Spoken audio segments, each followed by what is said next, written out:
AFTV, deluded. Bro, talk to me, man. Robbie, what is there to say, bro? What is there to say, my guy? Where do you want to start? What do you want to know from me, man? What I want to know? What I would like to know is this: why are Arsenal, with the amount of attacking players we've got, why do we create so little? It's not just this game. In other games, we create so little. Why? Because for me, it's two things, man. First and foremost, the players have got to pull their fingers out. Not one attacking player is playing to their full potential, and that can't be coincidence. But the same double-edged part of that sword is Arteta. I love Arteta. I want him to get it right. But in the same way, from the jump, he improved us defensively. We saw a system. We even saw a system clear enough to say, okay, cool. You get Gabriel, we're going to look better. Partey's not a defender, but we knew that sort of midfield is central to what we want to do. You get him. In an attacking sense, you're not seeing any fluidity. Is quite robotic. It doesn't really breed creativity, any creative freedom. Our players are quite rigid, and I'm just simply not seeing anything, bro, to say that we're working on anything in the training ground in an attacking sense. I mean, obviously we are, but things we took for granted as Arsenal fans, 1 touch, 2 touch, it's not there. It's been there in segments. Second half against Sheffield United, to a degree in other games as well, but it's not consistently there. And I have to say, has it been a priority of Arteta? We know defense was a priority, but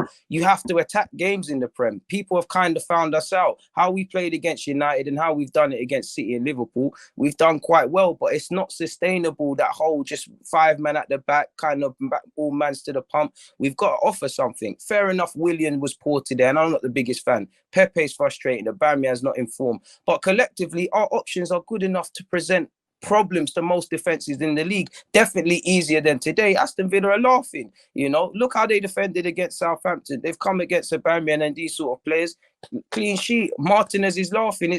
It's mainly down to the coaching, really, but the players have to pull it out, Robbie.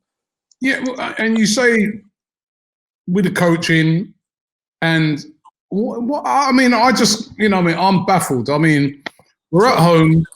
We're playing against Aston Villa. No disrespect to them, but they lost their last 2 games. I know they had that big win against Liverpool. They got hammered in their last 2 games. Surely you've got to think to yourself, right, this is an opportunity to really attack these men. And we just didn't.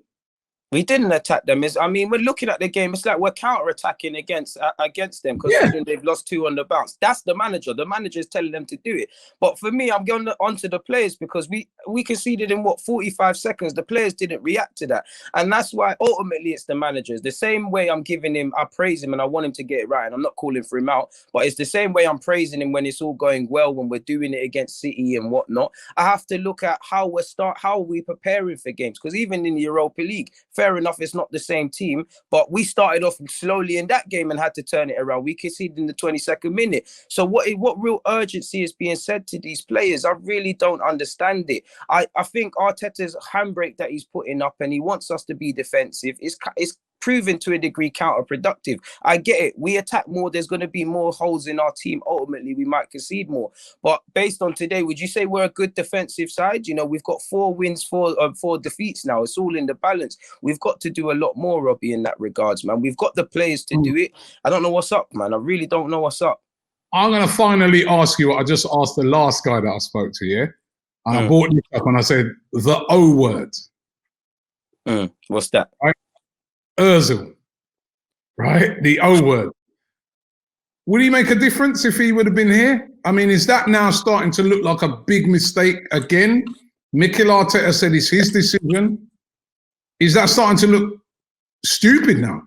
I mean, it looks stupid in the sense of Arteta's the fool guy. We already know what's what with Ozil. But when you're coming out and saying it's a sporting decision, when you're not bringing in a creative man, when you're not, whether it's Willian in a 10 or one of these young players, you're not fixing it in-house. And like you're saying, sitting here talking to me today about creative issues, the fans are going to be talking. You haven't gone, you know, signing Partey was great, but it took away the fact of we didn't address an equally important area. So he shot himself in the foot. Of course, you could say when you don't register Ozil and we play like we played today, you know, you leave a man out like that, it's an issue. But there's been games Ozil's been involved and equally we've hidden. And I think it's not a thing of that. It could be Ozil, it could be this Aura guy, it could be a new man who comes in. We've got more.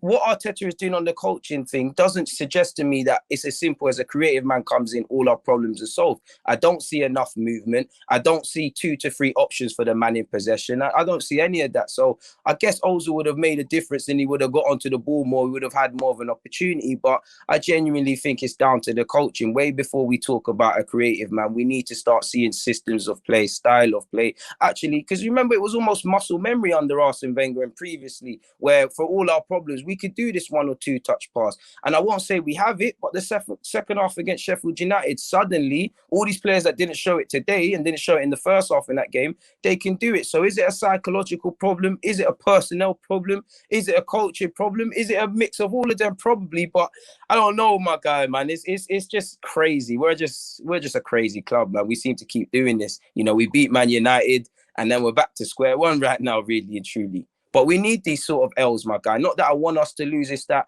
when we're getting away with it against West Ham in the Cup against Leicester, you know, it's great. You know, you do that a couple times a season. It's the mark of a great club. But it's only when we lose in the fashion we do now that people want to say for what it is. You know, if we won this game or like we have played poorly and won, people just shut up about it and brush it under the carpet when we should be looking at things how we are now. It's only when we lose does everyone want to do a post-mortem and really diagnose what's gone wrong. And, you know, things like this, it kind of kills the euphoria of our fans with the United result and kind of reminds everybody, if they forgot, where we are as a football club and the task we have to move forward, really. This video is supported by Profit Accumulator. Profit Accumulator helps you to earn extra money by doing something called match betting. Match betting isn't gambling. And when you do it properly, and I mean properly, you can't lose. Now you always see these promotions by bookmakers like Ladbrokes, William Hill's, Corals, offering a £50 bonus to customers.